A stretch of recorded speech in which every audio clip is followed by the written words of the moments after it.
Assalamualaikum warahmatullahi wabarakatuh. Sebelumnya, perkenalkan saya Sarah Sahwana dari kelas M254. Nah, pada kesempatan kali ini, saya akan menjelaskan tentang materi yang berkaitan dengan fonem dan alofon.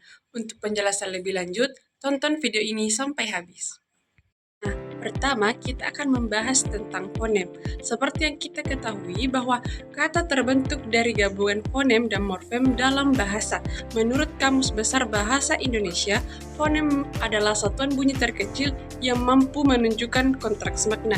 Artinya, jika satu bunyi fonem diganti dengan bunyi lain, maka arti katanya juga berubah. Dalam studi fonologi, fonem dipandang sebagai suara mental yang menjadi dasar perbedaan antara kata-kata dalam bahasa tertentu. Contohnya, dalam bahasa Indonesia, kata batu dan patu memiliki arti yang berbeda karena bunyi awalnya berbeda, yaitu pada B dan P. Fonem dalam bahasa Indonesia terdiri dari huruf vokal dan huruf konsonan.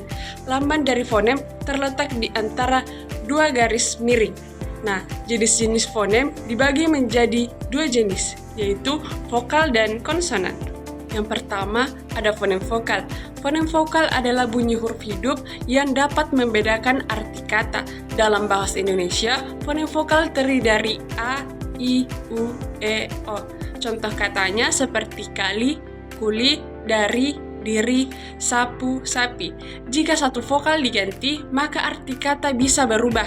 Itulah fungsi fonem vokal sebagai pembeda makna. Dan ada fonem konsonan. Fonem konsonan adalah bunyi bahasa yang dihasilkan dengan adanya hambatan atau penyempitan aliran udara di dalam alat ucap, seperti di bibir, lidah, atau di gigi. Contoh katanya seperti bisa, bila, mata, masa, tari, tali. Fonem konsonan berfungsi sebagai pembeda arti. Pergantian satu konsonan saja bisa menghasilkan makna yang berbeda. Dari penjelasan tersebut, kita dapat memahami bahwa fonem berperan penting dalam membentuk struktur dan makna kata dalam bahasa. Dengan memahami fonem, kita bisa tahu bagaimana kata itu dipahami oleh pendengar.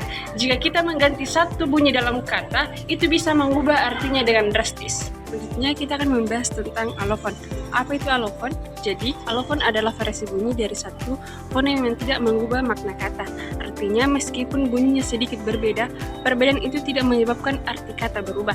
Alofon hanya merupakan variasi cara pengucapan saja. Dalam ilmu fonologi, hubungan antara fonem dan alofon yaitu fonem adalah satuan bunyi terkecil yang membedakan makna, sedangkan alofon adalah variasi dari fonem tersebut dalam situasi tertentu.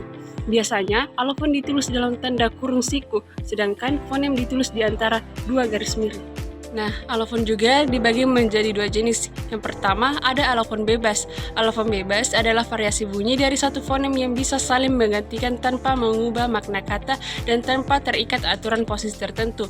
Artinya, dua cara pengucapan itu maknanya tetap sama, tidak dipengaruhi lingkungan bunyi, dan bebas dipilih oleh penutur. Contoh alofon bebas dalam bahasa Indonesia seperti kata tidak, diucapkan tidak, bisa juga diucapkan menggunakan hentian glotal, tidak. Maknanya tetap tidak, jadi perbedaan bunyi akhir itu adalah alofon bebas.